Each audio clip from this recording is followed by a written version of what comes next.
ನಮಸ್ಕಾರ. ನೀವು ನೋಡ್ತಾ ಇದ್ರ ಶ್ರೀ ಮಾರಿಕಾಂಬಾ ಡಿಜಿಟಲ್ ಟಿವಿ. ನಾನು ಶ್ವೇತಾ ಶೀಟ್. ಚಲಿಸುತ್ತಿದ್ದ ಕಾರಿಗೆ ಹಿಂಭಾಗದಿಂದ ಡಾಂಬರ್ ಟ್ಯಾಂಕರ್ ಡಿಕ್ಕಿ ಹೊಡೆದ ಪರಿಣಾಮ ಚಿಕ್ಕಮಗು ಸೇರಿ ಕಾರಿನಲ್ಲಿದ್ದ 6 ಜನರಿಗೆ ಗಂಭೀರ ಗಾಯವಾದ ಘಟನೆ ಯಲ್ಲಾಪುರ ತಾಲೂಕಿನ ರಾಷ್ಟ್ರೀಯ ಹೆದ್ದಾರಿ 63ರ ಅರೇಬೈಲ್ ಘಟ್ಟದಲ್ಲಿ ಗುರುವಾರ ನಡೆದಿದೆ. ಈ ಕುರಿತು ಒಂದು ರಿಪೋರ್ಟ್ ಇಲ್ಲಿದೆ. ಘಟನೆಯಲ್ಲಿ ಲಾರಿಯ ಚಾಲಕ ಪರಾರಿಯಾಗಿದ್ದು, ಕಾರಿನಲ್ಲಿದ್ದ ಇಬ್ಬರ ಸ್ಥಿತಿ ಚಿಂತಾಜನಕವಾಗಿದೆ. ಕಾರಿನಲ್ಲಿ ಇದ್ದವರು ಬೆಳಗಾವಿಯಿಂದ ಧರ್ಮಸ್ಥಳಕ್ಕೆ ತೆರಳುತ್ತಿದ್ದರು.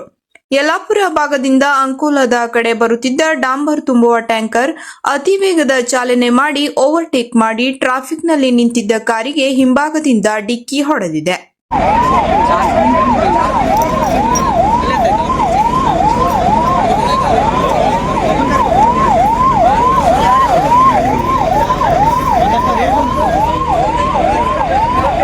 ಡಿಕ್ಕಿ ಹೊಡೆಸಿದ ವೇಗಕ್ಕೆ ಮುಂಭಾಗದಲ್ಲಿ ನಿಂತಿದ್ದ ಕಂಟೈನರ್ ಲಾರಿಗೆ ಫಾರ್ಚುನರ್ ಕಾರು ತಾಗಿ ಕಾರು ಸಂಪೂರ್ಣ ಜಖಂಗೊಂಡಿದ್ದು, ಗಾಯಗೊಂಡ 6 ಜನರನ್ನು ಯಲ್ಲಾಪುರ ಸರ್ಕಾರಿ ಆಸ್ಪತ್ರೆಗೆ ರವಾನೆ ಮಾಡಲಾಗಿದೆ.